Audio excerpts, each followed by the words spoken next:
ವರ್ಷದ ಮೊದಲ ಚಂದ್ರಗ್ರಹಣ ಸಂಭವಿಸಿದೆ. ಮೊದಲಿಗೆ ಎಲ್ಲೆಲ್ಲಿ ಯಾವ್ಯಾವ ರೀತಿ ಗ್ರಹಣ ಕಾಣ್ತು ಅನ್ನೋದನ್ನ ಬನ್ನಿ ಕ್ವಿಕ್ ಆಗಿ ನಿಮ್ಗೆ ನಾವು ತೋರಿಸ್ತಾ ಹೋಗ್ತೀವಿ. ಕರ್ನಾಟಕದಲ್ಲಿ, ಭಾರತದಲ್ಲಿ, ವಿಶ್ವದಲ್ಲಿ ಹೇಗೆಲ್ಲ ಚಂದ್ರಗ್ರಹಣ ಆಯಿತು ನೋಡಿ. ಕ್ಯಾಲಿಫೋರ್ನಿಯಾದಲ್ಲಿ ಬಹುತೇಕ ಚಂದ್ರ ಸೂರ್ಯ ಹಾಗೆ ಭೂಮಿಯ ನೆರಳಿನಿಂದ ಆವೃತ ಆದಂಥದ್ದನ್ನ ನೀವು ನೋಡ್ಬೋದು. ಲಾಸ್ ಏಂಜಲೀಸ್ನಲ್ಲಿ ಸ್ವಲ್ಪ ಕೆಂಪು ಬಣ್ಣ, ಮೆಕ್ಸಿಕೋದಲ್ಲಿ ಇನ್ನೊಂದು ಸ್ವಲ್ಪ ಹೆಚ್ಚಿನ ಗುಲಾಬಿ ಬಣ್ಣ ರೀತಿಯಾಗಿ, ಆಸ್ಟ್ರೇಲಿಯಾದಲ್ಲೂ ಕೂಡ ಅರ್ಧ ಬಿಳಿ ಅರ್ಧ ಕೆಂಪು ವರ್ಣದಲ್ಲಿ ಕಂಡಂಥದ್ದನ್ನ ನೀವು ನೋಡ್ಬೋದು. ಜೊತೆಗೆ ಕೋಲ್ಕತ್ತಾದಲ್ಲೂ ಕೂಡ ಗಮನಿಸಬಹುದು, ಯಾಕಂದ್ರೆ ಇಲ್ಲಿ ಗ್ರಹಣ ಬಿಡುವಂತ ಟೈಮ್ನಲ್ಲಿ ಭಾರತದಲ್ಲಿ ಗೋಚರ ಆಗಿದ್ದು. ಗುವಾಹಟಿಯಲ್ಲಿ ಕಡು ಕೆಂಪು ಬಣ್ಣದಲ್ಲಿ ಮತ್ತೆ ನೆರಳಿನಿಂದ ಆವೃತವಾದಂತ ಚಂದ್ರ. ಸೊ ಬೆಂಗಳೂರಿನಲ್ಲಿ ಬಹಳ ಏನು ತಿಳಿ ಬಣ್ಣದಿದ್ರು ಕೂಡ ಸ್ವಲ್ಪ ಹೆಚ್ಚಿಗೆ ಕ್ರೀಮ್ ಕಲರ್ ರೀತಿಯಾಗಿ, ಮೈಸೂರಿನಲ್ಲಿ ಗೋಲ್ಡ್ ಬಣ್ಣದ ರೀತಿಯಾಗಿ ಕಂಡು ಬಂದಂತಹ ಚಂದ್ರನನ್ನ ನೋಡ್ಬೋದು. ಬೆಳಗಾವಿಯಲ್ಲೂ ಕೂಡ ಹಾಗೆ.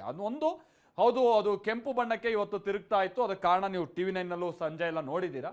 ಇನ್ನೊಂದು ವಿಚಾರ ಅಂತಂದ್ರೆ, ಆಯಾ ವಾತಾವರಣಕ್ಕೆ ತಕ್ಕ ಹಾಗೇನೂ ಕೂಡ ಚಂದ್ರ ಇವತ್ತು ಕಾಣಿಸ್ಕೊಂಡಿದ್ದಾನೆ. ಕೆಲವೊಂದು ಕಡೆ ಎಲ್ಲಿ ವಾತಾವರಣ ಬಹಳ ಶುದ್ಧವಾಗಿದೆಯೋ ಬಹಳ ಕಡು ಕೆಂಪಾಗಿ ಕಾಣಿಸ್ಕೊಂಡಿದೆ, ಅದನ್ನೆಲ್ಲ ನಾವು ನೋಡಬಹುದಾಗಿತ್ತು. ಹೀಗೆ ನಭೋಮಂಡಲದಲ್ಲಿ ಇವತ್ತು ಚಂದ್ರಗ್ರಹಣ ಚಮತ್ಕಾರ ನಡೆದಿದೆ. ಶ್ವೇತವರ್ಣದ ಚಂದಿರ ಇವತ್ತು ರಕ್ತವರ್ಣಕ್ಕೆ ತಿರುಗಿದ್ದನ್ನ ಕಂಡು ಸಾಮಾನ್ಯ ಜನ ಸಹಜವಾಗಿ ವಿಸ್ಮಯಗೊಂಡಿದ್ದಾರೆ. ವಿಜ್ಞಾನಿಗಳು ಇದೊಂದು ಖಗೋಳ ಪ್ರಕ್ರಿಯೆ ಅಂತ ಹೇಳಿದ್ರು. ಜೊತೆಗೆ ಅಧ್ಯಯನಕ್ಕೂ ಕೂಡ ಇದೊಂದು ಒಳ್ಳೆ ಸಂದರ್ಭ ಅಂತ ವಿಜ್ಞಾನಿಗಳು ಹೇಳೋದು. ಇನ್ನು ಜ್ಯೋತಿಷಿಗಳು ಗಂಡಾಂತರದ ಭವಿಷ್ಯವನ್ನ ನುಡಿದಿದ್ದಾರೆ. ಸದ್ಯ ಗ್ರಹಣ ಮುಕ್ತವಾಗಿರುವಂತಹ ಚಂದಿರ ಇವತ್ತು ಸೃಷ್ಟಿಸಿದಂತ ಸಂಚಲನ ಹೇಗಿತ್ತು ಮನೆ ಕ್ವಿಕ್ ಆಗಿ ರಿಪೋರ್ಟ್ ಅನ್ನು ನೋಡ್ಕೊಂಬೋಣ. ನಭೋಮಂಡಲ ಇಂದು ಕೌತುಕದ ಕ್ಷಣಕ್ಕೆ ಸಾಕ್ಷಿಯಾಗಿತ್ತು. ಹೋಳಿ ಹುಣ್ಣಿಮೆ ದಿನ ಚಂದಿರ ಕೆಂಪು ಬಣ್ಣ ಬಳಿದುಕೊಂಡಿದ್ದ. ಬಿಳಿಯ ಚಂದಿರ ಅದು ಹೇಗೆ ಕೆಂಪು ವರ್ಣಕ್ಕೆ ತಿರುಗಿದ ಅನ್ನೋದನ್ನೇ ತೋರಿಸ್ತೀವಿ ನೋಡಿ.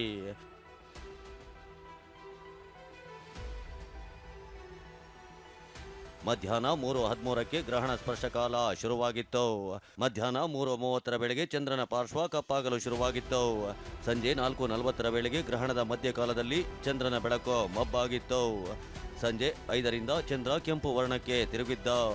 ಸಂಜೆ 6:40ರಿಂದ 6:48ಕ್ಕೆ ಚಂದ್ರನಿಗೆ ಹಿಡಿದಿದ್ದ ಗ್ರಹಣ ಮೋಕ್ಷವಾಗಿತ್ತು. ವರ್ಷದ ಮೊದಲ ಚಂದ್ರಗ್ರಹಣ California, Los Angeles, New Mexico, ಹವಾಯಿಯಲ್ಲಿ ಸ್ಪಷ್ಟವಾಗಿ ಗೋಚರವಾಯಿತು.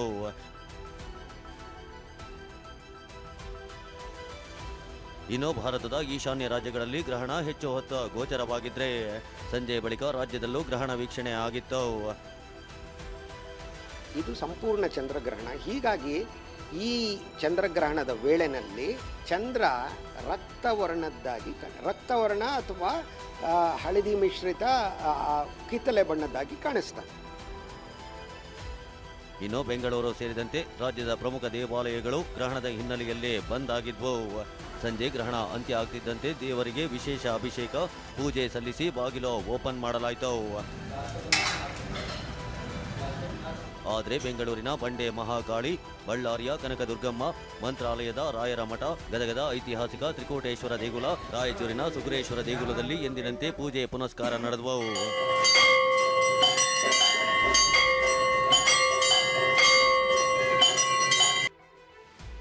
ಗ್ರಹಣ ಎಫೆಕ್ಟ್ ಆಸ್ಪತ್ರೆಗಳತ್ತ ಸುಳಿಯದ ಗರ್ಭಿಣಿಯರು.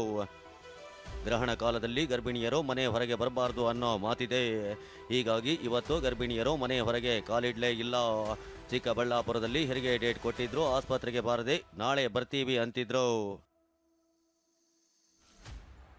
ಹೋಳಿ ಹುಣ್ಣಿಮೆ ದಿನ ರಾಜ್ಯದ ಹಲವೆಡೆ ರಥೋತ್ಸವ ನಡೆಯುತ್ತವೆ. ಸಾಮಾನ್ಯವಾಗಿ ಸಂಜೆ 5 ಗಂಟೆ ಹೊತ್ತಿಗೆ ತೇರು ಎಳೆಯಲಾಗುತ್ತೆ. ಆದರೆ ಸಂಜೆ ಗ್ರಹಣ ಇರೋದ್ರಿಂದ ಇಂದು ಬೆಳಗ್ಗೆಯೇ ರಥೋತ್ಸವ ನಡೆದಿದ್ವು. ಬಳ್ಳಾರಿ ಜಿಲ್ಲೆಯ ಕುರಗೋಡು ದೊಡ್ಡ ಬಸವೇಶ್ವರ ರಥೋತ್ಸವ ಮಧ್ಯಾಹ್ನ 1:30ಕ್ಕೆ ನಡೆದಿತ್ತು. ಇನ್ನು ಚಿತ್ರದುರ್ಗ ಜಿಲ್ಲೆ ಹೊಳಲ್ಕೆರೆ ತಾಲೂಕಿನ ಹೆಚ್ಡಿಪುರದ ಲಕ್ಷ್ಮೀ ನರಸಿಂಹಸ್ವಾಮಿ ರಥೋತ್ಸವ ಇಂದು ಮಧ್ಯಾಹ್ನ 3 ಗಂಟೆಗೆ ನಡೆಯಬೇಕಿತ್ತು. ಆದರೆ ಗ್ರಹಣ ಹಿನ್ನೆಲೆಯಲ್ಲಿ ಮಧ್ಯಾಹ್ನ 12 ಗಂಟೆಗೆ ರಥೋತ್ಸವ ಜರುಗಿತ್ತು. ವಿಷಯ ಅಂದರೆ ಪ್ರತಿ ವರ್ಷ ಜಾತ್ರೆ ವೇಳೆ ಗರುಡ ದರ್ಶನ ಆಗುತ್ತೆ. ಇಂದು ಮಧ್ಯಾಹ್ನವೇ ರಥೋತ್ಸವ ನಡೆದರೂ ಗರುಡ ದರ್ಶನ ಆಗಿದ್ದು ಅಚ್ಚರಿಗೆ ಕಾರಣವಾಗಿತ್ತು.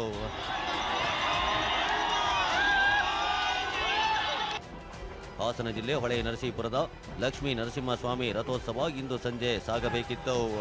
ಆದರೆ ಗ್ರಹಣದ ಕಾರಣಕ್ಕೆ ಇಂದು ಬೆಳಗ್ಗೆ 8:52ಕ್ಕೆ ತೇರು ಎಳೆಯಲಾಯಿತು.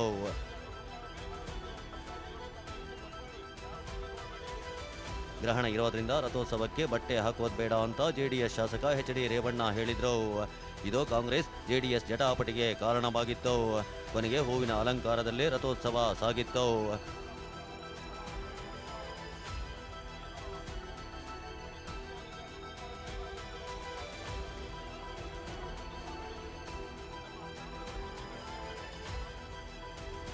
ಗ್ರಹಣ ಹೊತ್ತಲ್ಲೇ ವಿವಾಹ, ಭರ್ಜರಿ ಭೋಜನ. ಸಮರ್ಪಯಾಮಿ. ಓಂ ಹಿರಣ್ಯಗರ್ಭಗರ್ಭಸ್ಥಂ ಹೇಮಬೀಜಾಭಾವಸೋನಂತ ಪುಣ್ಯ. ಇನ್ನು ಗದಗ ನಗರದಲ್ಲಿ ಇವತ್ತೇ ಸಾಮೂಹಿಕ ವಿವಾಹ ಹಮ್ಮಿಕೊಳ್ಳಲಾಗಿತ್ತು.